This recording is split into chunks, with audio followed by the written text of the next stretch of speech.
오늘은 코로나 이후의 새로운 세계 저자이시고 강원대 교수이신 이현훈 교수님을 초대했습니다. 안녕하세요. 네, 안녕하세요. 반갑습니다. 저희가 지금 한 3, 4개월 만에 뵙는 거죠? 한 3개월 정도 된 것 같아요. 네, 3개월 정도. 네. 그때 이제 출연하셔서 전 세계 경제에 이제 어떤 대공황 같은 그런 사태가 벌어질 수도 있다. 이거에 대해서 이제 경고의 말씀을 주셨는데요. 지금도 같은 생각이신지 일단 바로 본론으로 들어가겠습니다. 네, 지금도 생각은 똑같고요. 어떻게 생각하면 그때는 그럴 수도 있다 하지만 지금은 그럴 수도 있다는 생각이 조금 더 확신이 든다는 그러한 또 자료도 우리가 더 많이 생겼다 이렇게 말씀드릴 수 있겠습니다. 아, 그래요? 네. 지금 왜냐하면 그때 이후로 그 금융시장, 그러니까 네. 주식시장이라든가 이런 실물 경제는 안 좋지만 이 금융시장은 네. 자본시장은 되게 성장을 많이 했잖아요. 상승을. 네네. 그래서 많은 사람들이 오히려 지금 이런 어떤 공황이라든가 이런 것에 대해서는 전혀 생각을 하지 않고 있는 그런 상황이라고 볼 수 있죠. 그 세계 대공황이라고 하는 이름을 붙인 그런 그 경제 침체는요. 우리 그 근현대 우리 역사를 되돌이켜 보면 한 번밖에 없었어요. 그 1929년 10월에 이제 미국에 이제 그 주식이 대폭락을 하면서 시작을 했는데 그때도 계속 그 전까지는 사실 주식시장은 대호황이었어요. 그러니까 대공황은 그런 어떤 그 금융시장의 호황을 보고 공황이 안 온다 이렇게 얘기하는 것보다 그게 어쩌면 그런 대공황을 가깝게 어쩌면 하는 하나의 버블의 신호일 수도 있기 때문에 우리가 세계 대공황을 생각을 해보면 실물 경제가 현재 어떻게 돌아가느냐를 봐야 된다는 거죠. 그 당시에도 지금 되돌이켜보면 실물 경제가 계속 문제가 있었는데 계속 그냥 우리 투자자들 입장에서 생각하면 사실 주식뿐만 아니라 부동산까지 굉장히 대호황을 누리고 있었거든요. 그때랑 상당히 비슷하다 이렇게 볼 수도 있습니다. 네. 그러면 지금 오히려 그 3개월 전보다 더 이 대공황이 일어날 가능성이 높아졌다라고 생각하시는 그 근거가 되는 데이터들. 네네. 그게 이제 어떤 것들이 있는지 한번 좀 말씀을 해 주시죠. 일단 올해 이제 코로나 사태가 사실 본격화된 게 이제 한 2월부터고요. 실제 시작은 중국 우한에서 지난해 12월 부터입니다만 2월부터라고 생각하면 사실은 우리가 1분기 그리고 2분기 정도 성적표를 보면 될 것 같아요. 근데 1분기보다는 2분기 성적표가 좀 더 나쁘기 때문에 2분기 성적표를 잠깐 한번 같이 보면 어떨까 싶습니다. 2분기 성적표를 여기 그림에서 보실 수 있는데 이건 OECD 자료입니다. 그래서 2분기 우리 전년 동기 대비로 우리 경제 성장률을 보면 영국이 21.7% 마이너스 성장을 했어요. 또 뿐만 아니라 프랑스도 마이너스 19%, 이탈리아 마이너스 17%, 캐나다도 마이너스 13.5% 이런 식으로 계속 사실 두 자릿수의 마이너스 성장을 했고요. 미국 같은 경우에도 9.1% 마이너스 성장을 했습니다. 우리나라는 우리 여기 OECD는 마이너스 3.0 나왔는데 마이너스 2.7%라고 나중에 이제 한국은행에서 최근 발표를 했습니다만 우리나라의 최근 한 10여 년, 20년 이렇게 되돌이켜 보면 우리 그 외환위기 이후에 최대의 그 나쁜 그런 성적표를 받아들였다 이렇게 할 수 있고 중국도 지금 플러스 성장으로 돌아섰다고는 하는데 1970년대 말 개혁개방 이후에 최악의 성적표라고 할 수 있고요.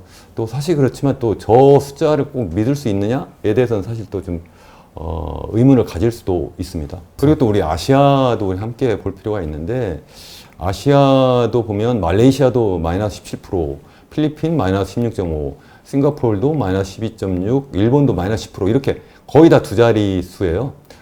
한국만 지금 마이너스 3.3%, 실제 이제 최근 정정보도가 마이너스 2.7이라고 말씀드렸는데 이 정도의 그 성적표를 갖고 있다. 이 얘기는 앞으로 이제 어떻게 될 것이냐에 따라서 올 한 해에 성적표가 이제 나올 텐데 한번 생각을 해보면 그럼 앞으로 이제 3분기, 4분기가 남았는데 지금 3분기가 지금 벌써 7, 8, 9 마지막 달이잖아요. 지금 우리나라만 봐도 지금 사실은 상황이 2분기에 비해서 꼭 좋다고 보기가 상당히 어렵고 다른 지금 우리 성적표를 같이 본 그런 유럽 선진국이나 아니면은 뭐 우리 아시아 국가들의 경우에 상황이 더 좋아지기가 좀 어렵지 않은가 이런 생각을 저는 하고 있습니다. 네, 그러면 이제 지금 말씀하신 대로 이제 그렇게 안 좋은 어떤 그런 상황이라고 봤을 때 한국의 경우는 어떤 상황인지 좀 궁금하거든요. 좀 전에 뭐 한국이 전년 동기 대비 OECD 자료에서는 뭐 3.0 밑으로 사실 그러한 역성장을 했는데 한국은행이 최근 이번 달 초에 발표한 자료에 의하면 마이너스 2.7% 성장을 했다고 그래요. 이거는 전년 동기 대비고요. 이것을 전기비 성장률로 보면, 그러니까 1분기와 비교하면 마이너스 3.2%고요. 작년 2분기하고 비교하면 마이너스 12.2%예요. 우리 최근에 그 언론에서 많이 이제 보도가 된 것 중에 하나가 미국의 2분기 성적표가 마이너스 31.7%다. 뭐 이런 얘기를 하잖아요. 네, 그랬죠. 그것하고 우리나라의 마이너스 2.7%하고 이렇게 비교를 하는 거예요. 그건 옳지 않은 거예요. 사람들이 잘 그걸 이해를 못 하는 경우가 있는데, 미국의 경우에도, 우리와 같이 전기 대비, 전년도 동기 대비로 하면, 마이너스 9.1%고요. 이것을 갖다가 이제 그 연율로 계산할 때 마이너스 31.7%고, 우리나라도 그렇게 연율로 계산하면 마이너스 12.2%예요. 쉽게 얘기하면 2분기 성적표가 계속 1년 동안 계속 비슷하게 간다 하면 그 정도 두 자릿수 역성장을 할 거다. 뭐 그렇게 우리가 생각을 해볼 수가 있는 겁니다. 네. 보다 구체적으로 제가 그 한국은행 자료 좀만 더 말씀을 드리면 우리나라에 관해서 좀 전에 말씀드린 것처럼 2분기에 우리가 전년 동기 대비 마이너스 2.7%라고 했는데 전기 대비로는 마이너스 3.2%예요. 우리 맨 오른쪽에 보시면 써 있습니다. 그리고 2020년 보면 여기 1, 4분기, 2, 4분기 써 있잖아요. 두 개 다 우리 전기 대비로 하면 마이너스 성적표고요. 이걸 전년 동기 대비로 하면 1분기에는 플러스인데 이번에 마이너스 성장을 했다 하는 얘기고, 이것을 이제 우리 그 산업별로 이렇게 나눠보면 농림, 어업 분야가 가장 큰 타격을 받았고 제조업이 그 다음이고 건설업은 그렇게 큰 영향을 받지 않은 걸로 이렇게 나와요. 또 서비스업도 의외로 농림어업이나 뭐 제조업에 비해서 좀 그렇게 크게 영향을 받지 않았다 이렇게 얘기하는데, 이것에 대해서도 저는 사실은 좀 의문을 좀 갖고 있습니다. 다시 말해서 우리가 쉽게 생각하는 우리 도소매업, 숙박, 음식업 여기에 제일 큰 타격을 받았거든요. 서비스업에서 가장 많이 차지하는 부분이 또 그거예요. 근데 어떻게 저게 마이너스 1% 내외 정도 역성장을 했을까? 이런 생각을 해보죠. 이것을 다시 이제 우리가 이제 수요 측면에서 다시 보면, 그러니까 우리가 GDP 하면 공급 측면과 수요 측면이 있잖아요. 뭐 대부분 여기 이제 주식 투자하시는 분들이라 경제학을 잘 아실 텐데, 혹여나, 그래도, 헷갈리신 분 계실까봐 제가 간단하게 정리를 해드리면, 우리가 보통 GDP 하면 일정한 기간, 보통 1년이나 여기서처럼 이렇게 분기별로 한 나라, 우리 같은 경우는 이제 우리나라가 생산해낸 모든 생산물, 그러니까 상품 및 서비스의 최종 생산물의 시장 가치를 전부 합한 거잖아요. 그게 이제 공급 측면에서 이렇게 보는데, 그걸 산업별로 나눠 보니까 좀 전 우리 그 페이지에서 본 것처럼 뭐 농림수산 그리고 뭐 제조업, 서비스업 이렇게 나눌 수 있는 거고요. 이것은 이제 누군가가 이제 사서 사용을 하잖아요. 그래서 민간, 우리 일반 소비자 가게가 하면 우리가 민간 소비라고 하고, 정부도 이제 소비 활동을 하니까 또 정부 지출 또는 정부 소비가 있고요. 이제 투자가 있는데, 투자가 이제 건설, 설비, 뭐, 그리고 또 이제 지식 재산 생산물 투자. 쉽게 얘기하면 R&D 투자예요. 기술 투자. 네. 이런 투자들이 있는데요. 얘들 성적표를 마지막 거 이렇게 보시면, 전년 동기 대비로 보면, 민간 소비라든가 건설 투자 뭐 이런 것들이, 민간 소비가 제일 마이너스 그 수치가 크고요. 우리나라에서 사실은 제일 크게 차지하는 부분이 여기잖아요. 민간 소비이긴 한데, 이것도 좀 제가 좀 의외로 생각한 게, 건설 투자가 마이너스 1.5, 그러니까, 그 전기 대비, 또 우리 전년 동기 대비로 마이너스 0.1% 성장했다고 하니까 작년에 비해서 제가 볼 때는 상황이 굉장히 나빠졌는데, 이게 정말 그럴까 하는 생각이 좀 들긴 합니다. 또 어쨌든 자료가 그렇다고 해서 뭐 그 통계 지표를 바로 뭐 이렇게 왜곡했다고 하는 것이 아니라 뭔가 좀 계산하는 방식에서 좀 문제가 있었지 않을까 이런 생각을 좀 해보고요. 특히 또 이런 또 R&D 투자 같은 것도 지금 플러스로 나왔다고 하는데, 정말 이 기업들이 이 시기에 R&D 투자를 이렇게 작년에 비해서 크게 도리어 더 증가를 시켰을까? 이런 생각을 좀 해보긴 합니다. 네.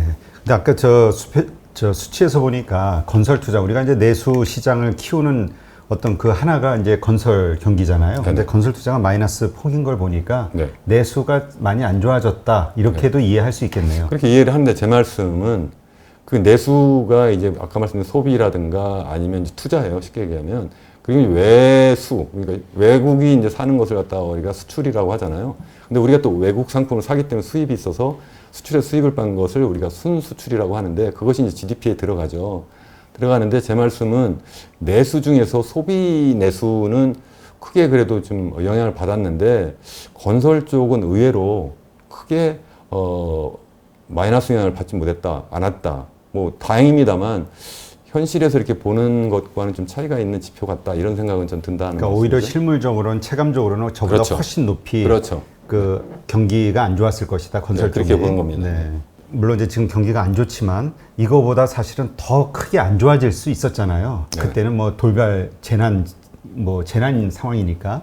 그래서 이제 연준을 비롯해서 각국 중앙 정부들이 그 중앙은행들이 이제 뭐 재정 그 통화 정책이라든가 이런 것들을 통해서 막 그 돈을 발행하면서 경기를 살리려고 노력을 했잖아요. 네네. 그 대응이 효과가 있다고 보시나요? 어쨌든 금융시장은 살았죠. 당연히 뭐 효과가 있었다고 생각을 하는데 그 효과가 좀 제한적이었다고 저는 보는 거죠. 그게 이제 왜 그러냐면 그 우리가 현재 경험하고 있는 그 코로나 사태는 우리 전통적으로 생각하는 그러한 그 어떤 그 경제적인 침체와 좀 다른 상황이에요. 무슨 말씀이냐면 무슨 좀 멀리 보면 우리 그 세계 대공황 때도 갑자기 수요가 갑자기 확 줄어든 거거든요. 그게 왜 그러냐면 주식시장이 갑자기 폭락을 하니까 갑자기 다 패닉이 돼가지고 뭐 투자부터 시작해서 또 이제 또 고용이 또 나빠지고 그러니까 또 소비도 나빠지고 이렇게 하면서 총 수요가 감소하는 상태거든요. 근데 지금은 총 수요만 감소하는 것이 아니라 총 공급도 감소하는 거예요. 다시 말해서 이 코로나 사태로 인해서 이 락다운이 이 소비자들한테만 영향을 주는 것이 아니라 생산자들한테도 같이 영향을 주잖아요. 또 이 생산자들은 전 세계가 하나의 글로벌 공급망으로 연계가 돼 있기 때문에 우리나라뿐만 아니라 외국에서 어떤 그 공급망에 차질이 생기면 동시에 그걸 영향을 받는 거예요. 그래서 공급 자체가 또 위축이 된다는 거죠. 그래서 총수요와 총공급이 같이 위축이 돼서 그에 대한 어쨌든 적극적인 대응을 사실은 이제 해왔는데 그게 이제 예전에 비해서는 효과가 좀 충분하지 않다라고 저는 생각을 합니다. 왜 그러냐면 지금 쓰는 그런 정책들이 대부분 재정 지출을 확장을 하거나 아니면 이제 각국 중앙은행들이 이제 통화량 증발하고 그리고 이제 기준금리 낮추고 뭐 이런 방식인데 이건 다 총수요를 늘리는 정책이에요. 그래서 그것 가지고 공급을 늘릴 수가 없기 때문에 상당히 제한적이다. 그렇기 때문에 앞으로 이제 코로나 사태가 어떠냐에 따라서 상황이 더 나빠질 수 있다. 이제 계속 그런 말씀을 드리는 거죠. 네. 지금 말씀하신 대로 그 코로나가 스톱되지는 않았죠. 계속 미국 그렇죠, 같은 그렇죠. 경우는 계속 확산이 커졌었고, 네. 그다음에 이제 한국도 이제 2차 재확산 이러면서 뭔가 2차 팬데믹에 대한 우려가 점점 커지고 있는데, 그러면 이제 이런 질문이 생기는 거죠. 연준이라든가 각국의 중앙은행들이 뭐 양적 완화가 됐든 여러 가지 조치로 현재는 좀 잘 막았단 말이죠. 근데 또 2차 팬데믹이 왔을 때 이거를 감당할 그 추가적인 힘이 뭐가 있을까? 네. 정책이. 네. 예, 이런 질문이 생기거든요. 그러니까 좀 전에 말씀드린 것처럼 일단 그 현재 우리 그 각국 중앙은행이나 아니면은 그 행정부가 갖고 있는 재정 지출을 통한 어떤 경기 부양하는 그런 수단들이 제한적인 것은 틀림없습니다. 제한적이지만 안 하는 것보다 훨씬 더 좋다는 거고요. 특히 이제 통화 정책보다 재정 정책이 더 좋다, 뭐 이런 이제 평가를 많이 하는데 그에 대한 좀 이따 더 말씀을 드리기로 하고 일단 2차 팬데믹이 올 거냐에 대해서 간단히 우리가 한번 생각을 해봐야 할 것 같아요. 그러니까 지금 현 사태는 코로나 때문에 나타난 것이기 때문에 앞으로 이 코로나가 어떻게 될 것이냐를 우리가 나름대로 전망해보는 것이 굉장히 중요하다고 생각을 하거든요. 물론 제가 무슨 뭐 의학자라든가 뭐 이쪽 전문가는 아니기 때문에 정확하게 뭐 어쩔 것이다는 모르겠지만 적어도 현재까지 추세를 보면 그래도 나름대로 어떤 예측이 가능하지 않을까 하는 생각을 하는데요. 제가 오늘 여기 오기 전에 가져온 자료 잠깐 보시면 지금 전 세계적으로 보면요. 이거 우리 녹화하는 오늘 기준으로 9월 15일 기준으로 코로나 그 확진자 수가 한 2,900만, 거의 3천만 명 정도 돼요. 전 세계적으로. 그렇죠. 사망자도 거의 100만 명 가까이 되는데 요즘 여기 그 자료에 보시면 이게 지금 그 세계보건기구 자료인데요. 이게 이제 8월부터 시작해서는 이게 한 20만에서 매일 30만의 새로운 확진자가 계속 나와요. 그 전에 더 빨리 머리 증가했는데 이게 앞으로 그러면 어떻게 될 거냐 하는데 여기서 줄어들 것 같다 이렇게 생각하는 사람 많지 않을 것 같아요. 이게 계속 이 상태로 유지가 되거나 아니면 이제 북반구가 이제 겨울에 접어들면서 이게 더 급속도로 높아지지 않을까 이런 이제 생각을 누구나 할 수 있는 거죠. 그래서 실질적으로 보시면 전 세계 이제 가장 이런 확진자 수가 많은 10개 나라 자료인데 이게 그 존슨 홉킨스 그 대학의 의과대학에서 이렇게 이 자료를 잘 만들어 왔어요. 그래서 거기 보시면 제일 지금 확진자 수가 크게 증가하는 나라가 지금 인도예요. 인도가 지금 거의 매일 8만 명, 9만 명, 거의 10만 명 가까이 이렇게 지금 확진자가 나오고 있고요. 미국 같은 경우에도 6만 명 넘게 7만 명 가까이 되는 때가 있었는데 최근에 이게 뭐 지금 한 3만 명 밑으로 떨어졌습니다만 아직도 3만 명 수준이에요. 뿐만 아니라 뭐 브라질이라든가 이런 나라들 이게 다 인구 대국이잖아요. 그렇죠. 이런 나라들에서 지금 확진자 수가 굉장히 많이 나타나고 있는데 이게 꼭 그런 인구 대국이기 때문에 그런 것이 아니에요. 실제 우리 선진국 몇 개를 이렇게 보시면 여기 좀 아까 뭐 인도 계속 늘어나는 그림이고요. 이게 미국도 늘어났다 최근 좀 줄어들지만 아직도 많다는 거고 이 브라질이고 아르헨티나 계속 늘어난다는 건데 유럽을 한번 보시면요. 유럽이 이게 한창 확장되던 시기가 언제냐면 3월 말 4월 초예요. 그때 보시면 스페인 같은 경우에 그때 한참 막 늘어나가지고 막 그 유럽이 전체가 다 이제 완전 비상상태였는데 지금 그때 당시보다 더 확진자 수가 더 높아요. 이 프랑스도 마찬가지예요. 프랑스도 이게 당시 그 4월 초 최고치보다 지금 숫자가 더 많아요. 그 당시에 10,000명을 넘지 않았어요, 하루에 확진자가. 네. 지금은 지금 10,000명을 상회한다는 거죠. 영국도 그래요. 이게 그리스도 지금 그 당시와 비교되지 않는 숫자로 계속 늘어나고 있다는 거죠. 이게 지금 유럽이 그렇다는 건 뭐냐면 유럽은 쉽게 생각하면 한 나라잖아요. 서울에서 뭐 부산을 가든 뭐 제주도를 가든 뭐 쉽게 가는 거랑 똑같기 때문에 이게 지금 이제 그 겨울철이 다가오면서 확진자가 더 확산될 수 있다 하는 그런 걱정을 제가 하는 거고 아시아도 마찬가지라는 거죠. 필리핀 계속 늘어나고 있잖아요. 인도네시아 계속 늘어나고 있잖아요.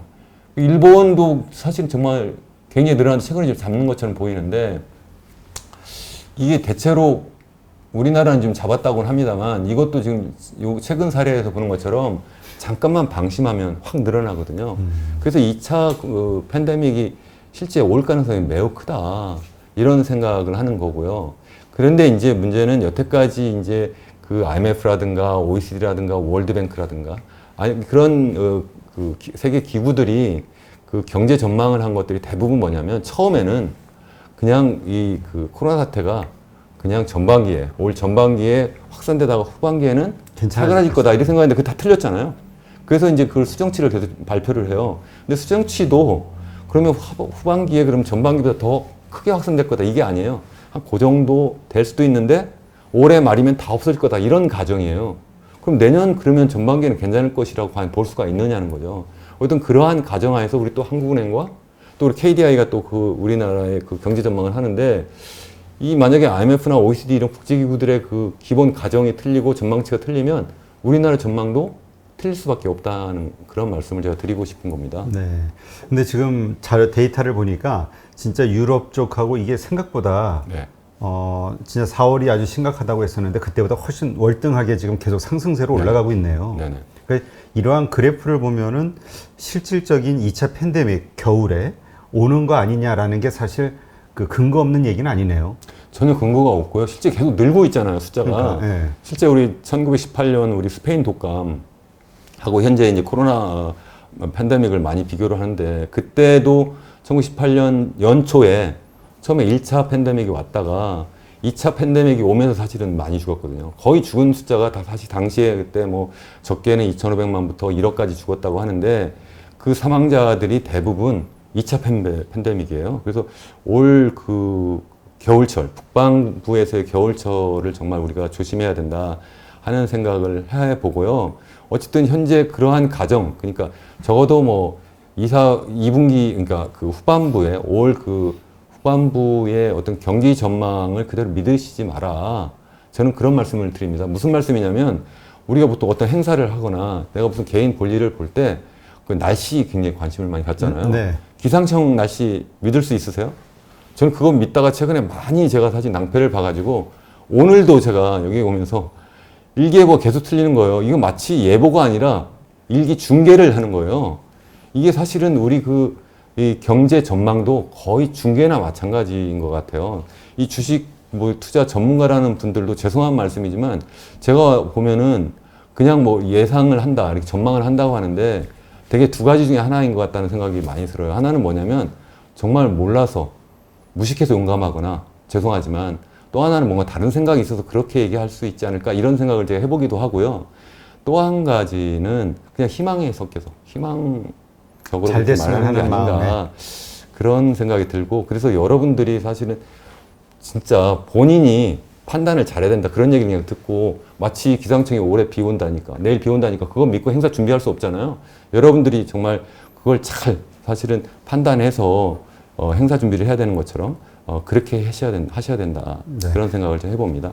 그러면 지금 교수님은 지금 언급됐던 그런 데이터들을 보았을 때 2차 팬데믹이 올 가능성은 되게 높고 그로 인해서 대공황이 다시 발생할 수 있는 개연성이 충분히 있다. 이렇게 결론을 내리면 될까요? 그렇게 저는 말씀을 드리고 싶고요. 그렇기 때문에 세계 각국이 그 뭐 중앙은행이나 아니면 그런 뭐 주로 그 재정 지출을 담당하는 뭐 미국 재무부 같은 그런 부서에서 지금 아직도 총력전을 벌이고 있는 거거든요. 만약 그렇지 않다면 그렇게 할 이유가 뭐가 있습니까? 왜 미국 연준이 내년 말까지 2022년 말까지 왜 기준금리를 0%로 하겠다고 하고 또 최근에 와가지고는 뭐 우리 지난번에 우리 그 잭슨홀 미팅에서도 잠깐 파월 의장이 얘기한 것처럼 앞으로 뭐 AIT로 가겠다, 에버리지 인플레이션 타겟팅으로 가겠다, 뭐 이렇게 얘기하는 이유가 뭐냐는 거죠. 경기를 더 적극적으로 부양할 필요가 있다. 이런 얘기를 하는 거예요. 네, 그렇군요. 그런데 지금 이제 만약에 교수님이 지금 이런 데이터들을 통해서 예상하시는 것처럼 2차 팬데믹이 온다 해도 다시 3월 달처럼 어떤 셧다운 같은 그런 상황이 발생이 된다 해도 이 금융시장은 흔들리지 않을 것이다. 이렇게 예상하시는 분들이 많더라고요.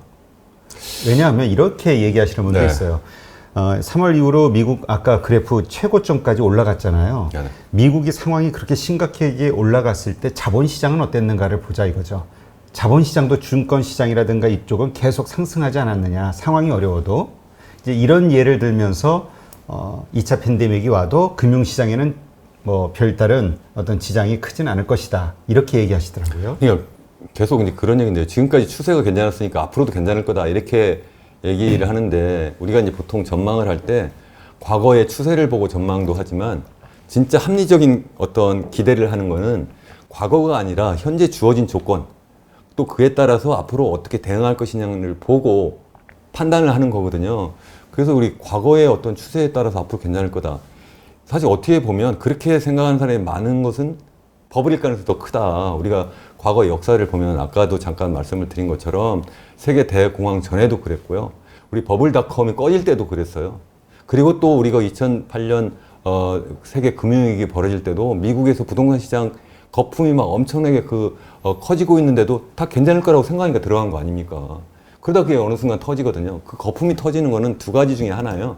하나는 이게 풍선이 자꾸 커지니까 거품이 커지니까 그 압력에 못 이겨서 갑자기 펑 터지는 거예요. 어떤 임계치가 넘으면. 아니면 거기까지 안 가도 외부에서 어떤 충격이 탁 있으면 터지는 거예요.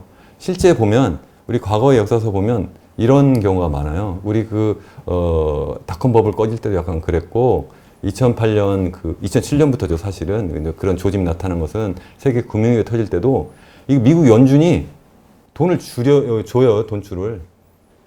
금리를 그때부터 올려요. 올리니까 또 그게 터지거든요. 그렇죠. 또 그래가지고 터지면 또 이제 살리겠다고 또 막 금리를 막 낮춰요. 그래서 어떻게 보면 미국 연준조차도 이걸 사전적으로 뭐 경기를 조절하는 것이 아니라 도리어 경기를 이렇게 안정화하는 게 아니라 안정화의 반대, 디스테빌라이제이션 하는 그런 경우가 상당히 많이 있지 않을까 이런 생각도 좀 합니다. 그래서 사실은 일부에서 그런 걱정을 하잖아요. 아직 경기가 좀 좋아지고 또 팬데믹이 좀 그래도 가라앉으면 도리어 더 경계할 때다. 그때 이제 중앙은행이 그러면 이제 금리도 올리고 그리고 또 이제 풀었던 돈도 이제 조일 테니까 그때 더 위험하다. 이런 얘기도 하잖아요. 그런 때 또 터질 수도 있는 거죠. 그러니까 네. 계속 가도 걱정? 아니면 반대로 저쪽에서 이제 그러면 사태가 안정되니까 다시 그러면 이제 반대로 이제 정책을 방향을 잡아도 걱정. 그래서 항상 조심해야 된다 하는 말씀을 제가 드립니다. 제가 무슨 네. 개인적으로 또 비관적인 사람은 아닌데 이런 경우에 지금 현 시점에서는 그렇다는 말씀을 제가 꼭 드리고 싶습니다. 네. 그런데 어쨌건 낙관적인 뷰를 가지고 계신 분들의 입장은 그래도 연준을 믿는 거죠. 연준이 지금 여기서 시장을 망가뜨리는 행위를 할 수 있겠느냐. 그러면 이제 전 세계 경제가 망가지는. 그러니까 답이 없는 거잖아요. 그러니까 지금 뭐 중간에 내릴 수가 없는 상황이기 때문에 연준은 있는 방법, 없는 방법을 다 동원해서라도 어쨌든 이 현상을 유지할 것이다. 라고 얘기하시는 분들도 있거든요. 우선 첫 번째는 연준은 현 사태를 그 뭐 오판에서 뭐 아니면 뭐 팬데믹 사태 끝났다고 생각을 해서 쉽게 얘기하면 지금부터는 그러면 이제 금리도 올리고 통화량도 줄이자 이렇게 하지는 않을 겁니다. 제 얘기는 그렇다고 해서 그러면 무슨 뭐 연준이 무슨 뭐 마법을 갖고 있는 그러한 무슨 기구처럼 저기서 돈을 계속 푸니까 앞으로 경제가 계속 살아날 거다. 주식시장에서 이제 참가하는 사람들은 그렇게 희망을 하겠죠. 그러나 제가 말씀드렸잖아요. 그렇게 가면 버블이 더 커져가지고 어느 임기치가 되면 터질 수도 있고 그게 아닌 경우에도 그게 아니라 다른 어떤 또 그 외부적 충격 때문에 그러니까 꼭 뭐 제가 뭐 그 연준이 뭐 무슨 금리를 올리거나 이런 역신호를 보내서가 아니라 뭐 팬데믹이 정말 더 걷잡을 수 없는 상태가 된다든가 아니면 어디에서 무슨 국지적으로 무슨 일이 발생하면 그것 때문에 놀라서 다 도망가는 그런 상황이 벌어질 수도 있다. 그런 말씀을 제가 드리는 겁니다. 네. 그러면 또 이제 반대편 사이드, 그러니까 비관적인 입장을 가지신 분들의 의견은 지금 이제 연준이 할 수 있는 게 없다. 이미 쓸 수 있는 카드는 다 썼고 지금은 이제 정부의 재정 정책만이 남아 있다라고 보시는 분들도 있거든요. 이거에 대해서는 어떻게 보시나요? 상당 부분 맞기도 하고 뭐 틀리기도 하죠. 다시 말씀드리면 두 가지가 다 필요하죠. 필요한데 지금까지 이제 연준이 어떻게 보면 이제 앞장서 왔잖아요. 연준이 이제 금리도 제로까지 낮추고 우리나라도 어떻게 보면 이제 한국은행이 일단 뭐 금리를 기준금리를 0.5%까지 이렇게 낮추었으니까 그렇게 하고 재정 지출을 물론 안 한 건 아니지만 사실 천문학적으로 했어요. 사실은 뭐 그 2차 세계대전 이후에 GDP 대비로 뭐 최고치까지 지금 뭐 그 재정 지출을 했는데 그래도 이제 중앙은행이 이제 연준이 한 것만큼은 안 된다 그런 말씀이 있고요. 그런데 이제 연준이 이런 일을 이제 하다 보니까 앞장서서 하다 보니까 총대를 매다 보니까 무슨 문제가 생기냐면 지금 이제 말씀 나눈 것처럼 이 금융시장이 왠지 좀 불안한 거예요. 이게 계속 버블이 너무 커지니까 물론 거기 참여한 사람들은 이 주식 가격이 계속 올라가니까 좋다 이렇게 생각하겠죠. 어쩌면 오늘 이거 제 이제 방송을 보시는 분들은 저 이현웅 교수라는 친구가 와가지고 지금 무슨 뭐 지금 무슨 뭐 나쁜 무슨 고춧가루 뿌리냐. 저는 고춧가루 뿌리고 싶지 않습니다. 뭐 제가 직접 뭐 주식 투자는 하지 않지만 제 장인이 지금 나이가 지금 94이신데 아직 주식 투자하시고요. 제 자식들도 다 주식 투자를 해요. 다만 저는 직접은 예전에 하다가 이제 그거 하니까 자꾸 제가 경제를 제 원하는 대로 보더라고요. 그래서 그러면 안 되겠다 싶어서 저는 안 하는데 지금 저는 이제 너무 기술적 지표만 보지 마시고 보통 이거잖아요. 과거를 보는 사람들이 다 기술적 지표를 보는 거예요. 네. 그게 아니라 현재 여러 가지 여건, 펀더멘탈을 보시고 또 거시적인 측면을 보시고 여기에서의 그 상황을 좀 냉철하게 그리고 또 합리적으로 판단하면 좋겠다 이런 생각을 좀 해보는데 무슨 문제가 이제 지금 질문하시는 것 쪽으로 이제 다시 돌아가면 이런 거예요. 이제 연준이 앞장서다 보니까 첫 번째는 이제 그 소위 금융시장에 지나친 버블이 나타날 수 있고 또 하나는 부동산 시장에 또 버블이 이제 계속 이제 커지고 있다는 거죠. 이게 뭐 사실은 이제 터질까? 그것도 하나의 걱정이지만 또 하나는 뭐냐면 이게 바로 사회 양극화를 또 가속화시키는 문제가 있는 거예요. 다시 말씀드리면 이게 연준이 계속 돈을 풀고 뭐 사실은 또 금리도 낮췄는데 뭐 물가는 안 올라가네. 그러니까 뭐 계속 가도 좋아 이렇게 생각할 수도 있지만 그건 소비자 물가가 안 올라가는 거고요. 자산 가격은 계속 올라가고 있거든요. 근데 자산 가격이 계속 올라가면 버블이 터질까 봐도 걱정도 있지만 또 하나는 부익부 빈익빈이 된다는 거죠. 누가 부당선을 갖고 있고 누가 주식 투자를 하고 있나요?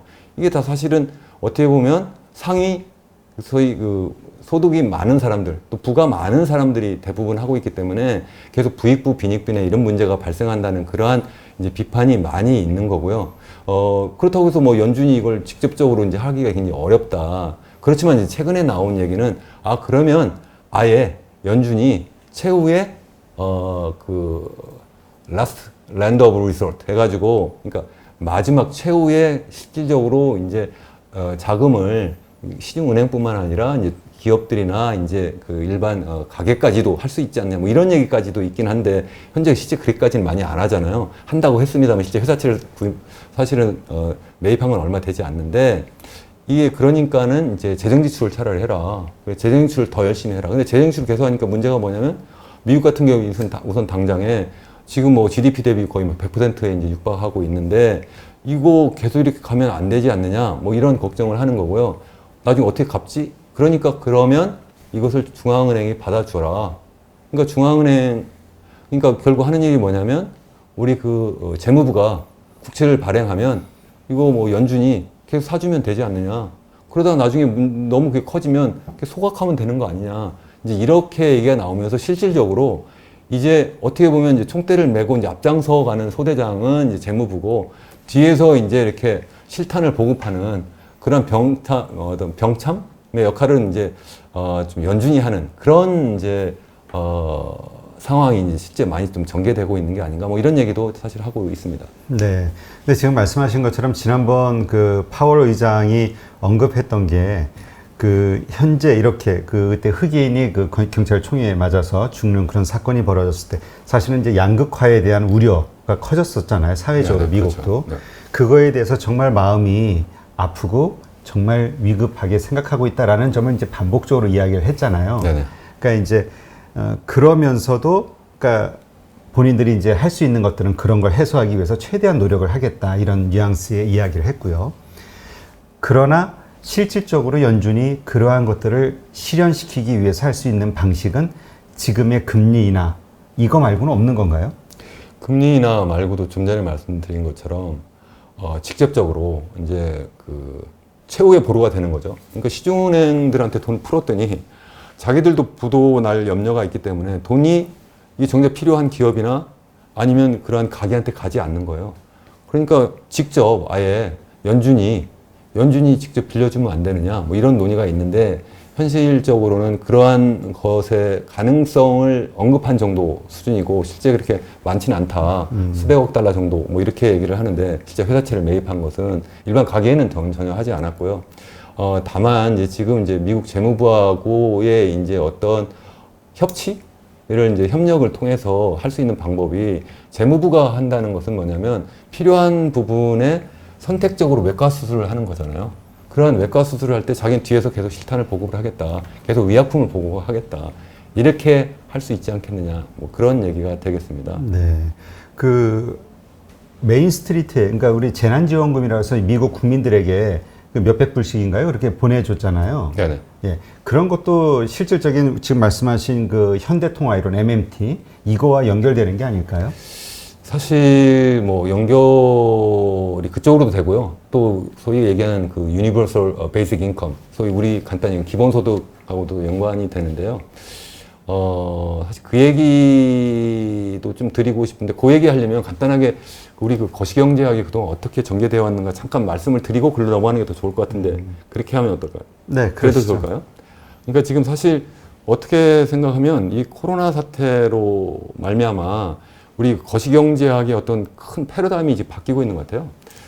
무슨 말씀이냐면, 실제 우리 거시경제학이라고는 이름이 사실, 생겨난 것은 제1차 세계대공황.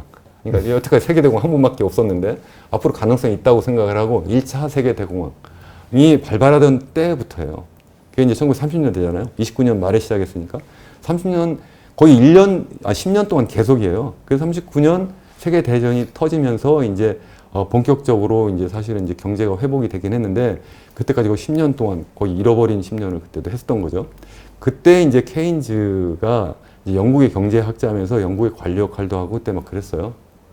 이 케인즈가 이제 주장하는 바를 이제 집대성에서 이제 발표한 그 유명한 저서가 있잖아요. 그 뭐 고용이자 및 화폐에 관한 일반 이론, 한국말로 그렇게 번역해서 얘기를 하고 있는데 실제 이것을 읽어본 사람 많지 않을 거라고 생각합니다.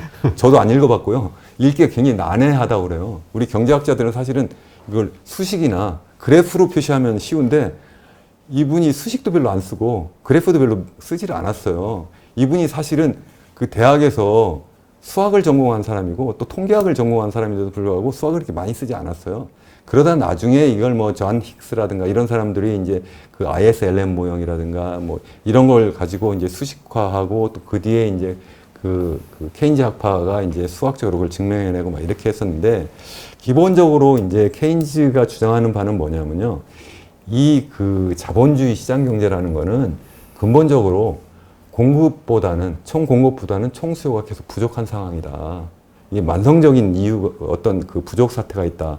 그 이유를 뭐 여러 가지 설명을 할 수 있는데 뭐 크게 얘기하면은 뭐 어떻게 보면 이제 막스가 주장하는 뭐 그러한 어떤 그 자본가들의 그 어떤 그 무제한적인 그 공급을 그 고전학파가 얘기하는 세이의 법칙에 의해서 뭐 이 소위 그 노동자 가계 계층이 무한적으로 받아들일 것 같지만 그쪽으로 돌아가는 그 소득이 부족해서 사실은 그 수요가 충분하지 못한 것도 있고 또 뭐 경제 성장이 계속 빨리 진행되는데 그 속도를 못 따라잡는 것도 있고 여러 가지 이유가 있는데요. 그래서 케인즈는 주장하는 바가 뭐냐면 그 부족한 유효 수요를 정부가 재정 지출을 통해서 메꾸라는 거거든요. 그럼 정부가 재정 지출을 통해서 메꾸면 그 재정 지출이 100억 불이라고 하더라도 나중에 승수 효과가 발생해서 경제에는 그거의 몇 배 크게 이제 영향을 준다. 왜 그러냐면 한번 그 정부가 그 재정 지출을 하면 그것 때문에 기업의 물건이 팔려나가고 물건이 팔려나가니까 기업은 고용을 더 늘릴 거고 고용을 늘려나가니까 그에 따른 임금이 지출될 거고 임금이 지불되니까 이제 가게가 또 소비를 늘리고 뭐 이렇게 하면서 이제 계속 상승작용이 난다. 뭐 이런 얘기거든요. 그렇게 되면서 이제 세계 대공황 때 실질적으로 그래서 이 경제를 살리기 위해서는 유효수요를 창출해야 되는데 그걸 누가 하느냐? 정부가 해야 된다. 그때 뭐 중앙은행 얘기를 하진 않았어요. 거의 얘기는 이제 재정의 역할이고 그렇게 하게 되면 이게 결국은 이제 아까 말씀드린 것처럼 총수가 부족해서 갑자기 총수가 확 줄어드니까 그것 때문에 살아날 거다. 이렇게 해서 사실은 그것을 그 당시 루즈벨트 대통령한테 편지도 내고 한번 직접 만나기까지 해요. 그렇지만 나중에 루즈벨트 대통령이 사용한 그 뉴딜 정책 있잖아요. 그게 유효 수요를 증진시키는 정책인데 꼭 케인즈의 영향을 받아서 그렇다라고 보기는 어려운 측면이 좀 있다는 그런 역사학자들의 평가도 있습니다만 어쨌든 기본적인 방향은 비슷한 논조예요. 뭐 그렇게 해서 어쨌든 시작을 했는데 이게 실제 성공했느냐 안 했느냐 모르는데 2차 세계대전이 탁 터지니까 세계 각국이 어떻게 합니까? 엄청난 재정 지출을 해야 돼요. 그렇죠. 그러다 보니까 갑자기 물건이 막 다 팔려나가는 거예요. 재고가 쌓였었는데 그래가지고 경제 훅 살아나는 거 보고 아 케인즈 얘기가 맞는 거구나. 그래서 2차 세계대전 이후에 50년대, 60년대 세계는 거시경제학, 그러니까 경제학하면 고전학파보다는 이제 케인즈학파. 그것도 이제 뭐 미시경제학보다는 거시경제학이라는 새로운 어떠한 그러한 분야가 등장하면서 케인즈식의 그런 어떤 정부의 적극적인 시장 개입, 그것도 재정 정책을 해야 된다. 이렇게 이제 주장하는 그러한 그 이론들이 굉장히 이제 대두가 됐던 거죠. 네. 그러니까 그랬기 때문에 그 지금 정부들이 이제 재정을 풀어서 지금 이제 더 상황이 나빠지는 거를 방지하기 위해서는 일단 견딜 수 있는 사람들이 왜냐면 지금 장사는 우리 한국만 봐도 자영업자라든가 뭐 못 살잖아요. 소득이 없으니까 맨날 문 닫고 이런 사람들에게 기본적으로 전해줘야 되는 거 아니냐. 그러니까 기본 소득은 좀 보존해줘야 되는 게 아니냐. 이러한 논점에서 시작된 게 뭐 미국에서 재난지원금부터 시작해가지고 이제 지금 전부 국민 1인당 얼마씩 주잖아요. 그러니까 이게 결국은 그 현대화폐 이론인 그 MMT로 가는 거 아니냐. 네. 이렇게 볼 수 있는 거 아닌가요? 맞습니다. 아니 뭐 그렇게 가는데 그 케인즈 학파의 후예이기도 해요. 사실은 일부 그렇습니다. 100% 그렇지는 않고요. 약간 케인즈주의하고 좀 비슷한 측면이 있는데 이게 그래서 60년대까지는 계속 이제 케인즈 학파가 이렇게 이제 득세를 하다가 70년대 스태그플레이션이 나타나면서 이게 케인즈 학파가 얘기한 대로의 그런 처방을 쓸 수가 없는 거예요. 왜냐하면 정부가 재정지출을 늘리니까 총수요는 살아나는데 그렇게 하다 보니까 물가가 더 나빠지는 거예요. 물가 상황이. 그러다 보니까 그때 이제 고전학파의 후예라고 하는 이 소위 밀턴 프리드만을 위시로 한 통화주의자들 등장해서 케인즈가 주장하는 대로 정부가, 세계 각국의 정부가 총수요를 너무 늘리다 보니까 자꾸 재정출만 늘리다 보니까 재정정만 하다 보니까 근본적인 구조조정이 안 된 상태에서 그러다 보니까 스태그플레이션의 문제가 발생한다. 그래서 한때는 뭐 이게 소위 물가만은 관리해라. 그래서 그때 이제 중앙은행의 역할이 굉장히 중요해진 거고요. 그때 80년대 그래서 잘 아는 그 폴 볼커, 그 연준 의장이 계속 어떻게 했습니까? 금리를 막 급속도로 올리잖아요. 그래서 이제 인플레이션을 잡아요. 인플레이션이 잡지만 이제 거기 실업이 또 증가하죠. 또 실업이 증가하니까 또 문제가 됐는데 어쨌든 계속 그런 상태인데 그러다 이제 90년대, 2000년대까지는 이 두 개가 나름대로 뭐 마치 정반합처럼 이렇게 나름대로 이렇게 합해지는 그러한 시기가 있어요. 그래서 기본적으로는 시장이 앞장서서 이렇게 하되 경제가 나쁘면 정부가 나서서 재정 정책을 한다.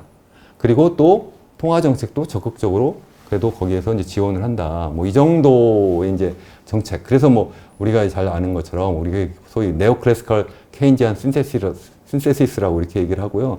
플렉서블 인플레이션 타겟팅 이런 거. 그러니까 연준이 무조건 인플레이션을 목표를 예전 폴 볼커처럼 뭐 2% 그게 맞춰서 뭐 그 이상 좀이라도 넘으려고 하면 막 금리를 조인다든가 이렇게 하지 않는다는 거죠. 그렇게 했는데 이게 2007, 8년 우리 그 이제 세계 금융 위기가 오니까 이것도 다 문제가 된 거예요. 그래가지고 그때 이제 뭐 금리를 막 급속도로 낮추죠. 금리를 낮추고 또 그러면서 이제 소위 양적 완화까지 이렇게 했는데요. 그 상황이 어떻게 보면 이제 새로운 패러다임 시작이고 마치 우리 그 제4차 산업혁명이 우리 이때 금융위기 시작할 때부터 새롭게 전개됐다고 생각하는 것처럼 또 마치 탈세계화가 그때부터 전개됐다. 이런 것처럼 비슷해요. 새로운 거래시 경제가 패러다임도 그때부터 시작돼가지고 그때부터 사실은 이제 소위 얘기하는 양적 완화를 했는데 이번 사태가 이제 그걸 본격화했다. 그렇게 말씀드리는 거고요. 그것이 이제 우리 대표님이 말씀하시는 소위 그 MMT하고 연결이 되는 측면이 있습니다. 무슨 말씀이냐면 이 MMT는 기본적으로 뭐냐면 이 금리를 0%로 갖다 놔라. 그리고 통화량은 무제한적으로 풀어라. 그 왜 무제한적으로 푸느냐? 그걸 가지고 정부가 재정 지출을 무한정으로 하게 해라. 이런 거거든요. 그럼 왜 그걸 그렇게 할 수밖에 없다고 생각하느냐 하면 기본적으로 이 그 현대 통화 이론을 주장하는 사람들의 입장에서 생각하면 이 화폐에 대한 기본 그 기능을 다르게 봐요. 우리 저는 이제 정통 경제학자라고 생각을 하는데 저 같은 사람들은 뭐라고 생각하냐? 화폐는 세 가지 기능을 한다고 생각하죠. 일단 뭐 하나 합니까? 우리가 교환의 매개체. 우리가 어떤 물건과 물건을 이렇게 교환할 때 그 매개 기능을 하는 거고요. 또 회계의 척도. 이거 얼마짜리다. 또 현재 있는 걸 갖다가 나중에 소비하기 위해서 가치 저장 이런 건데 이 그 현대 통화 이론을 주장하는 사람들은 그게 아니라 이거는 정부가 세금을 거두기 위해서 그냥 돈을 뿌린 거예요. 그러니까 정부가 돈을 뿌리려니까 어떻게 해야 돼요? 그냥 정부가 마치 발권력을 갖고 있는 그런 정부가 무제한적으로 뿌려라. 금리는 제로에다 맞춰놓고. 그리고 이제 물가가 좀 오를 것 같으니까 물가를 통제하기 위한 수단으로 세금을 걷어라. 이러한 어떻게 보면 앞과 뒤가 이제 뒤집혀진 거죠. 그러한 입장인데 지금 현재 상황도 어떻게 보면 금리를 제로 상태까지 내년 후년까지도 계속 가겠다고 지금 하고 있고 양적 완화도 계속 하고 있고 실제 이제 재무부가 앞장서고 그것을 이제 뒤에서 연준이 서포트하겠다고 하니까 비슷한 측면이 있다는 거죠. 네. 이러한 것들이 가져올 문제는 없나요? 문제가 많습니다. 일단 이 MMT는 현대 통화 이론이 주장하는 거하고 현재 우리 정통 경제학자들 중에서도 지금 현재 연준이 하고 있는 그런 양적 완화 정책 그리고 재정의 어떤 역할의 증대를 찬성하는 사람들도 이 MMT를 주장하는 사람들하고 입장이 같지는 않아요. 무슨 얘기냐면 경제 상황이 나쁠 때 지금 나쁘니까 그걸 하자는 거고요. 좋아지면 그걸 회수해야 된다 이렇게 생각하는 입장이고요. 그리고 이제 MMT를 주장하는 사람들은 그게 아니라 영구적으로 계속 0%로 가야 된다. 뭐 이런 얘기거든요. 근데 그렇게 되면 무슨 문제가 있느냐면 뭐 여러 가지 문제가 있는데 우선 이게 모든 나라가 가능하지 않다는 거예요. 우리나라가 이 MMT를 쓸 수가 있습니까? 우리나라 돈을 무한정으로 한번 찍어내보세요. 이거는- 금리를 0%로 해요. 그럼 외국의 투자 자금이 다 어떻게 됩니까? 다 빠져나가요.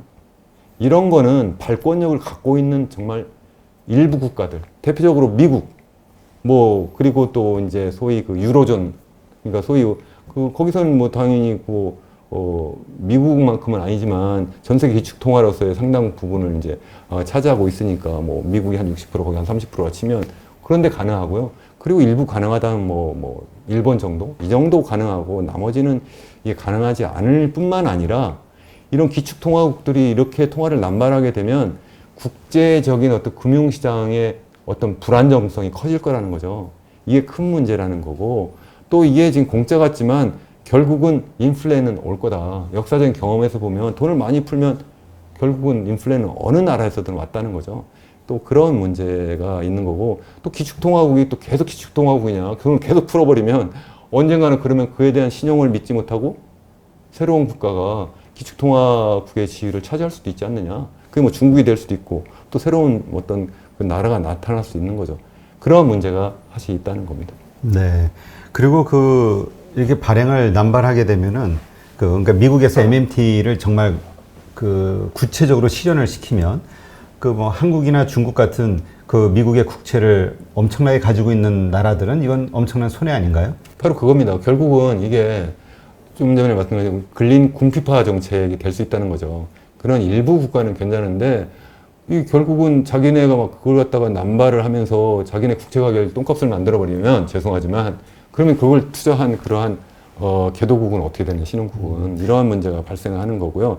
또 한 가지는 실제 이제 MMT에서 현대통화 이론에서 주장하는 대로 정말 금리를 정말 계속 제로로 간다고 할 때 어떤 상황이 될지 이거에 대한 이론적인 근거가 또 불분명해요. 또 실증적으로 그것에 대한 검증이 안 된 거예요. 그러니까 상당히 좀 조심스럽게 접근해야 되지 않느냐 이런 생각을 저는 하는 겁니다. 네. 그러니까 우리가 사실 MMT에 대한 이야기를 하면서 이것이 뭔가 지금의 어려운 상황을 극복할 수 있는 하나의 방안처럼 이제 생각하는 분들도 있는데 사실은 좀 더 깊숙이 들어가 보면 아주 위험한 이런 요소들이 있다 이렇게 생각을 하면 되겠네요. 더군다나 우리 같이 그렇죠. 기축 통화가 아닌 나라들의 통화는 아주 적어도 위험해 우리나라 있습니다. 입장에서는 이건 할 수가 없는 거고요. 이런 경우 가능합니다. 제가 볼 때는 전 세계가 하나의 통화를 갖고 있어요. 그러면 가능해요. 같이 전체가 네. 적용을 받으니까. 그러면 가능하고요. 실제 케인즈가 이제 그 브레튼 우즈 체제를 만들 때 협상 영국 측 대표로 이제 참가를 했잖아요. 근데 결국은 이제 미국이 그때 이제 힘이 더 막강해서 미국의 입장대로 이제 브레튼 우즈 체제가 되고 그래서 미국 달러화가 기축통화가 되고 그만 본위 제도가 되고 그래서 IMF가 이제 보완적인 그런 역할을 하고 이런 거였는데 그때 이제 케인즈 주장이 뭐였느냐면 전 세계를 단일 통화를 하나 만들자. 이름이 벤코예요. 이름도 벤코, BANCO. 그걸 만들어 가지고 같이 운영하면 그러면 뭐 굳이 뭐 그만 본위제도 할 필요 없고 굉장히 편하다. 괜히 뭐 또 다시 또 뭐 무역 전쟁도 안 한다. 금융 전쟁도 안 한다. 뭐 이런 거거든요. 그래서 일부 지금 나오고 있는 얘기는 지금 사실 이제 IMF에서 이제 사실은 우리 그런 역할을 해줘야 된다. 실제 이제 그러한 중앙은행의 역할을 이제 앞으로 더 해야 된다 하는 게 한 가지고요. 또 실제 그런 또 갈 수도 있다고 보는 게 이게 이제 점점 이 디지털 그러한 금융이 발달을 하면서 세계가 점점 어떻게 보면 디지털로 하나로 묶이고 금융 시스템도 하나로 가고요. 또 실제 디지털 화폐가 이제 중앙은행들이 발행하기 시작하면 결국은 이제 제로금리가 실현 가능성이 있지 않을까 싶습니다. 무슨 말씀이냐면 제로금리를 유지를 하게 될 때 시중은행들이 제로금리를 따라가기 굉장히 힘들잖아요. 내가 제로금리를 하면 그럼 거기에 돈을 맡긴 그러한 사람들이 우리 은행에서 돈을 빼다가 다른 은행으로 가면 안 되잖아요. 그런데 이게 만약에 디지털 화폐라면 그것도 중앙은행이 그걸 직접적으로 그걸 마치 최후의 마치 대출자 역할을 이렇게 하고 있으면 시중은행의 역할은 많이 줄어들겠죠. 그렇게 되면 사실은 무슨 화폐를 가지고 왔다 갔다 하는 게 돈을 빼갈 염려가 없는 거예요. 다 돈은 거기가 있는 거예요. 그리고 이제 단순하게 이제 소위 전산 상에서만 이제 돈이 왔다 갔다 하기 때문에 실제 뭐 이자율이 0%갈 수도 있는 상황이 될 수도 있지 않을까.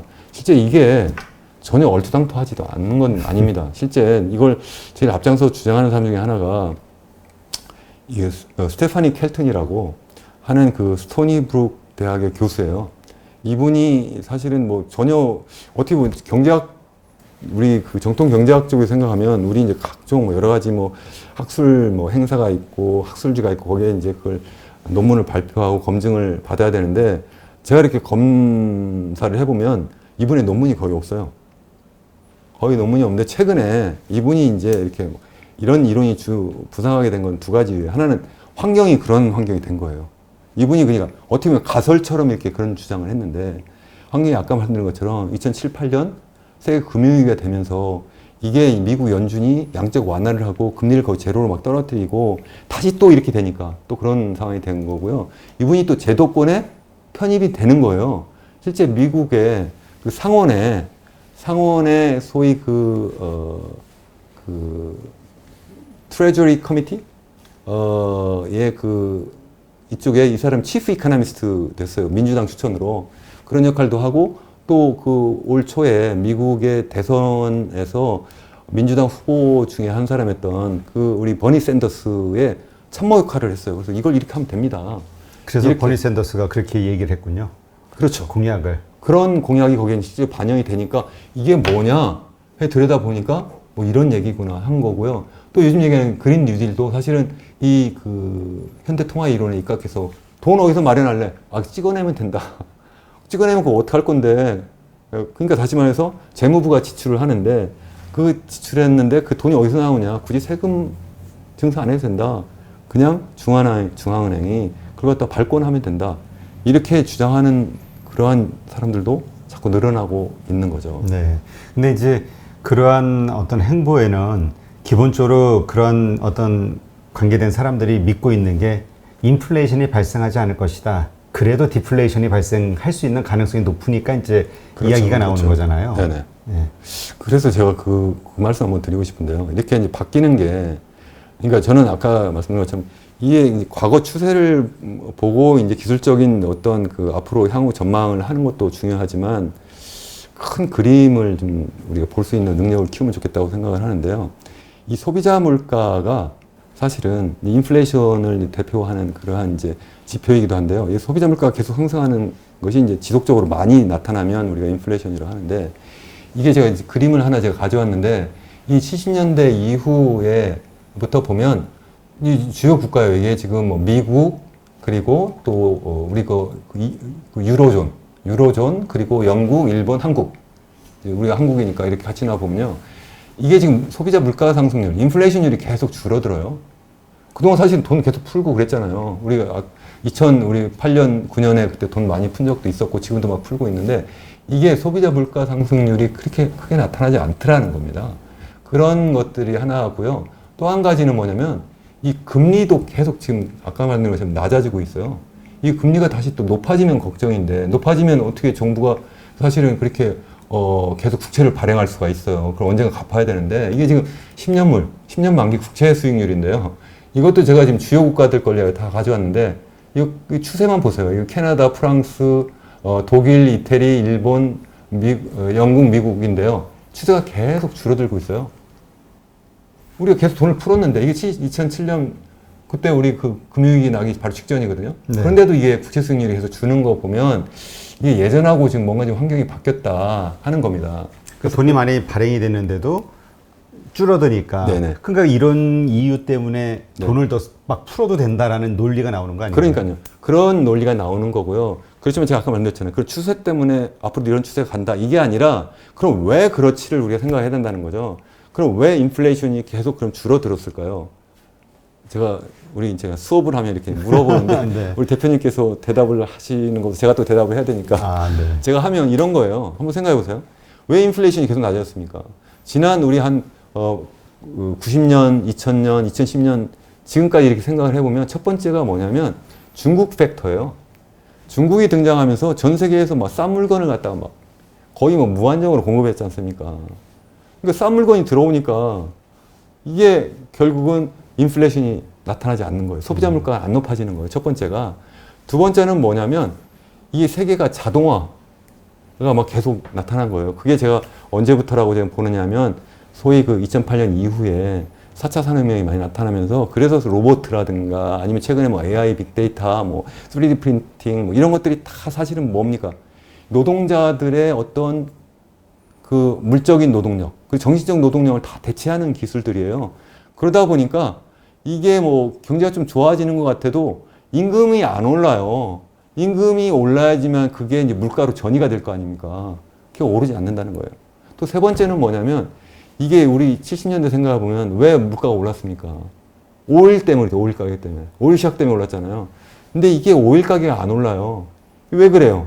2000년대에 와가지고 이게 지금 셰일가스, 셰일 오일이 미국에서 막 그게 이제 그 생산성이 높아지면서 이게 충분히 시장 가격, 시장 경쟁력이 있게 된 거예요. 그래서 전 세계에서 제일 최대 산유국이 미국이지 않습니까?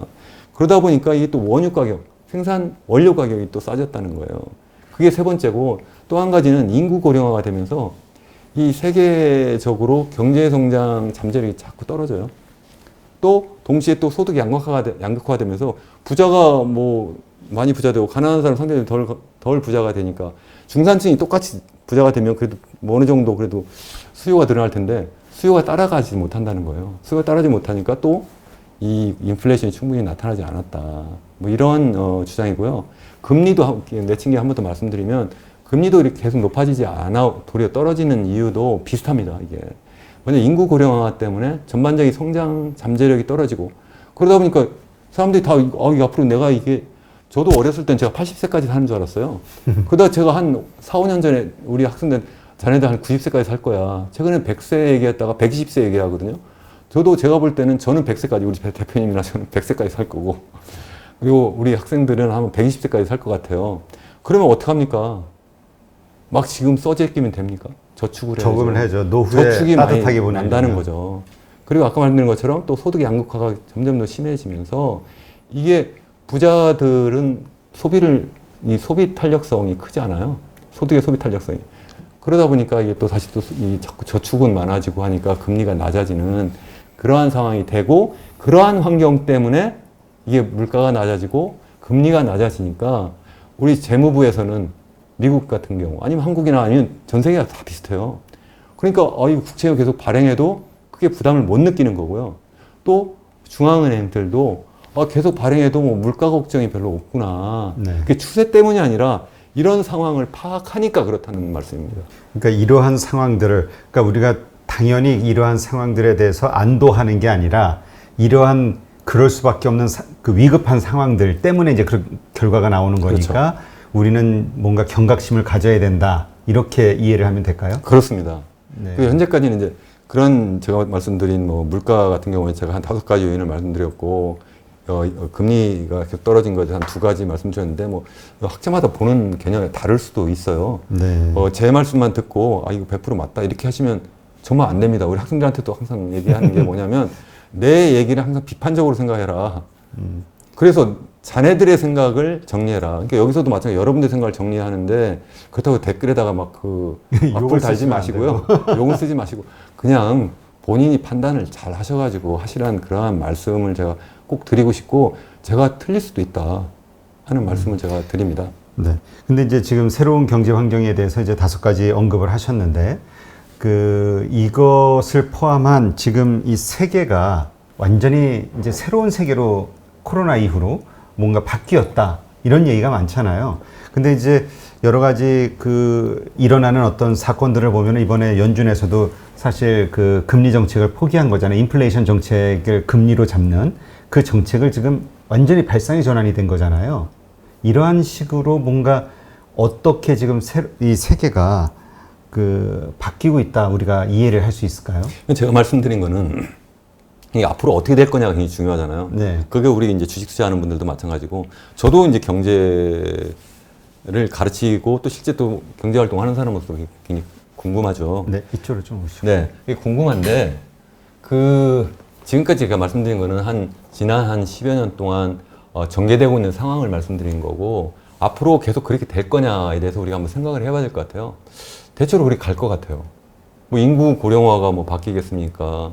아니면 뭐 우리 그 4차 산업혁명이 더 가속화되는 됐지 덜 가속화 되겠습니까? 뭐 그거 말고도 제가 뭐 여러 가지 말씀드렸는데 그런 요인들이 되게 계속 갈 거라는 거죠. 그래서 그걸 몇 가지 정리해 보면 우선 인구 고령화가 이게 굉장히 심각하거든요. 우리나라도 지금 이미 그 65세 이상 인구 비중이 이미 14%가 아니라 15% 이상 이렇게 이제 늘어나고 있는데 그래서 고령 사회를 넘어서 초고령 사회로 지금 막 가고 있는데 전 세계에서 가장 빠른 속도로 가고 있고요.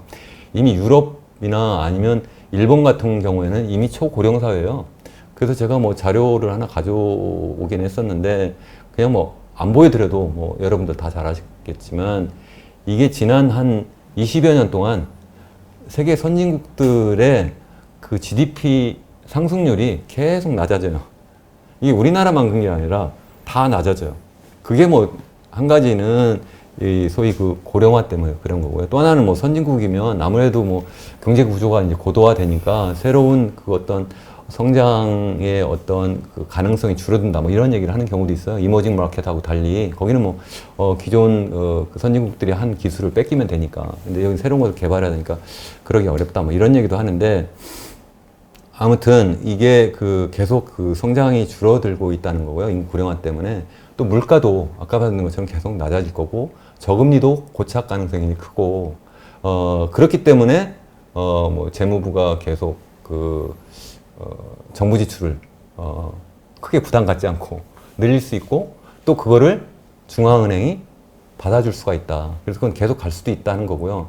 더군다나 4차 산업혁명, 제가 뭐 책에서도, 제 책에서도 4차 산업혁명 얘기를 많이 했습니다. 그러니까 코로나 이후에 새로운 세계라고 얘기를 했는데, 새로운 세계 요약하면 이거예요. 탈세계화. 두 번째, 4차 산업혁명. 이게 두 가지거든요. 이 4차 산업혁명이 굉장히 가속화될 거다. 이 가속화되면 이게 거시경제 환경도 바뀐다는 거죠. 그게 어떻게 바뀌느냐. 아까 말씀드린 것처럼 그것 때문에 디지털 화폐가 진짜 우리의 그 가까운 미래가 아니라 당장의 현실이 될 수도 있다는 거죠. 뭐 지난 시간에도 제가 잠깐 말씀드린 것처럼 뭐 중국 같은 경우는 우선 당장 중앙은행이 이러한 디지털 화폐를 시험적으로 발행해서 지금 써보기 시작을 했고요. 이게 전 세계 중앙은행들, 선진국 중앙은행들은 다 지금 디지털 화폐를 다 연구하고 지금 조금씩 지금 사용하려고 하는 그 준비를 하고 있다. 저는 그렇게 알고 있습니다. 그래서 이게 사용이 되면 아까 말씀드린 것처럼 이 현대통화 이론에서 얘기하는 것처럼 정말 저금리로 갈 수가 있는 거예요. 그러니까 기본적으로 기존에 우리가 생각했던 그런 어떤 중앙은행과 시중은행 그리고 이제 최후의 소비자 우리 같은 이제 돈을 빌리고 저축하는 이런 사람들 이렇게 세 개의 그룹으로 나눠졌다면 중앙은행이 그걸 다 역할을 할 수도 있는 거고요.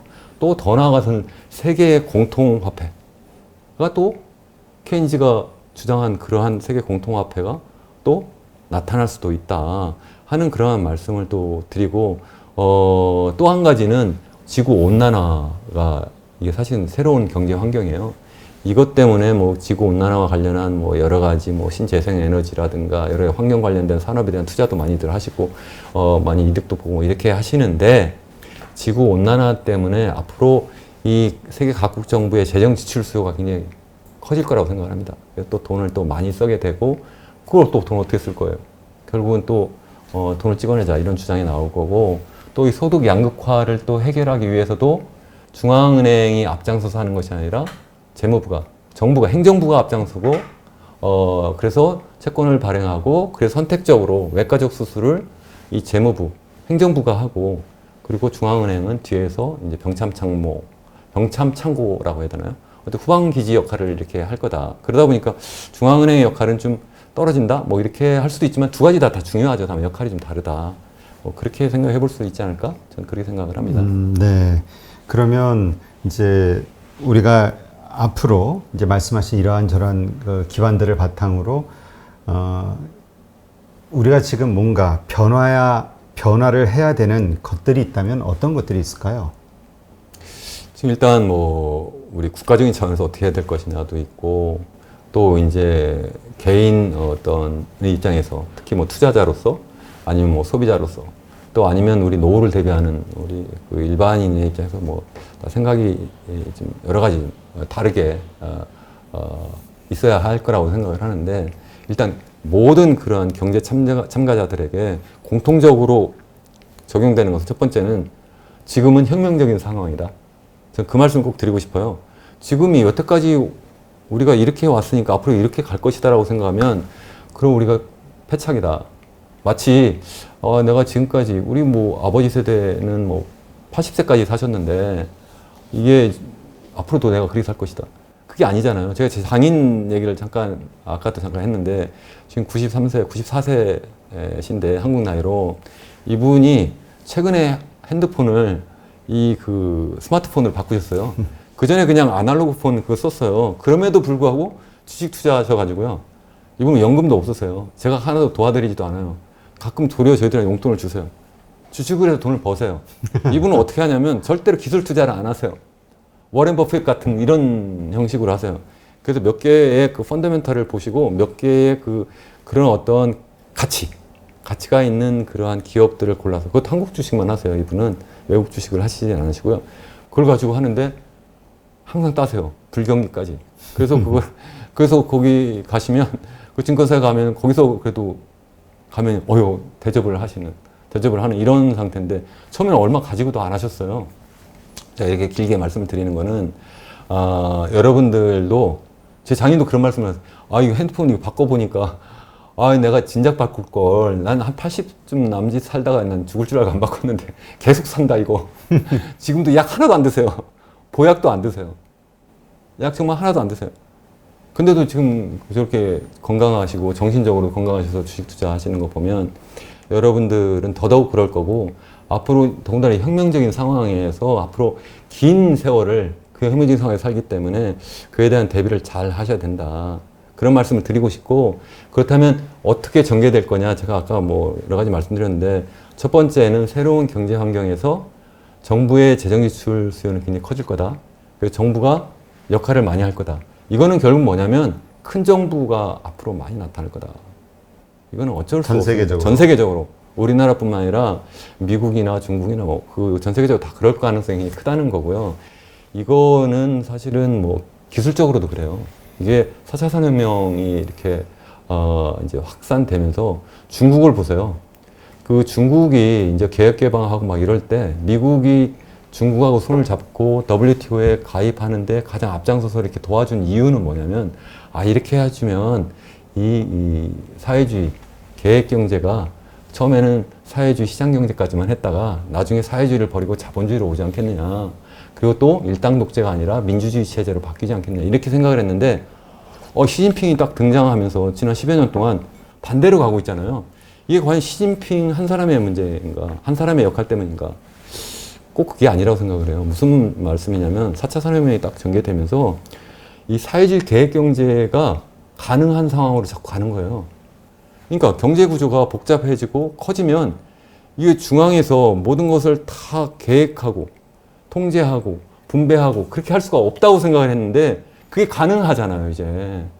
그게 모든 것을 다 우리가 우리 뭐 사물 인터넷부터 시작해서 뭐 우리가 뭐 여러 빅데이터를 통해서 그거 갖다가 뭐 우리 전부 다 모아가지고 AI로 분석하고 이걸 갖다가 뭐 핀테크 등등 해서 다 통제를 다 한단 말이죠.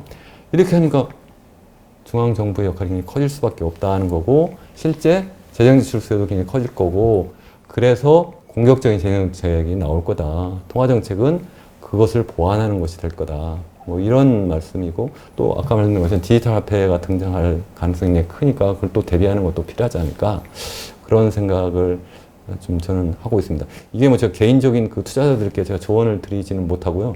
개인적으로 뭐 제 장인이나 아니면 제 애들은 다 미국 주식을 투자를 하는데 그러니까 뭐 저희 사위나 아니면 뭐 저희 아들은 그렇게 하는데 그 친구들은 주요 뭐 이제 소위 그 테크 기업들 뭐 이런 거 하죠. 저희 장인하고 또 상당히 달라요. 근데 어쨌든 뭐 거기서 뭐 이렇게 얘기는 할 수 있지만 여기서 제가 뭐 어떤 게 좋습니다 이렇게 하기엔 좀 어려운 것 같습니다. 네. 그러니까 이런 지금 말씀하신 전반적인 우리 경제 환경, 거시적 그 경제 환경이 어떻게 변할 것인가에 대해서 이제 미리 좀 생각해 볼 수 있다 그러면 뭐 여러 가지 투자하는 데 있어서 포인트를 좀 잡을 수가 있겠죠. 네. 네. 알겠습니다. 그리고 뭐 또 이번에 좋은 소식이 그 코로나 이후의 새로운 세계 이 몇 개월 전에 3, 4개월 전에 발간하신 책인가요? 네, 한 네. 3개월 된 것 같아요. 6월 3개월, 달에 네. 나왔으니까요. 뭐 다시 영문으로 이제 또 번역해서 영문판이 나온다고 예, 제가 들었거든요. 네. 아니, 뭐 이렇게 언급해 주셔서 너무 감사하고요. 사실 영문판으로 번역한 건 아니고요. 제가 사실 영어로 책을 먼저 쓰기 시작을 했었어요. 탈세계화에 대해서. 공저자가 이제 아시아개발은행 박동현 박사인데, 에이시안 디벨롭먼트 뱅크에. 그래서 지난해 12월부터 이제 그쪽으로 가자, 그쪽으로 쓰자. 물론 탈세계화 얘기를 계속하고 또, 아시아개발은행이 주로 이제 아시아 지역에 포커스를 맞추고 있으니까 그 탈세계화가 전개되고 이게 아시아에 어떤 영향을 줄 거냐 뭐 이런 걸 책을 하나 쓰자 이렇게 하고 있다가 코로나 사태가 막 번지면서 우선 당장 한국이 급한 거예요. 그래서 한국 책을 제가 우선 급하게 써야 되겠다. 이 사람은 계속 외국에서 생활을 했기 때문에 외국에서 공부하고 싱가포르 나냥 테크니컬 유니버시티 교수하다가 이제 ADB에 가 있는데 한국 상황을 저만큼은 알지 못해서 제가 이제 혼자 쓴 거고요. 지금 이제 곧 나옵니다. 이제 11월 달에 지금 외국 출판사는 더 오래 걸려요. 원고는 벌써 넘겼는데 벌써 한 달이 넘었는데 주로 이제 포스트 코비드 에이시아 해가지고 코로나 이후에 아시아 뭐 이런 책인데 여기 우리 뭐 유튜브 제가 대표님께 들어보니까 우리나라뿐만 아니라 전 세계에도 시청자들이 많다고 하시더라고요. 그래서 그 책도 한번 보시고 주위 사람들과 같이 이렇게 소개해서 같이 나눠서 논의하시면 좋겠다 이런 생각이 들고요. 오늘 말씀드린 거는 사실 그 아까 그 한국 책이나 영어 책에 정말 서론 중에 정말 아주 서론이에요. 그 얘기를 다 여기서 말씀을 못 드리는 게 좀 아쉽긴 합니다. 네, 알겠습니다. 네, 오늘 이렇게 해서 강원대 이현훈 교수님과 함께 거시경제를 기반으로 해서 앞으로의 세계 경제 전망에 대해서 살펴보는 그런 시간을 가졌습니다. 오늘 이렇게 나와주셔서 고맙습니다. 네, 감사합니다.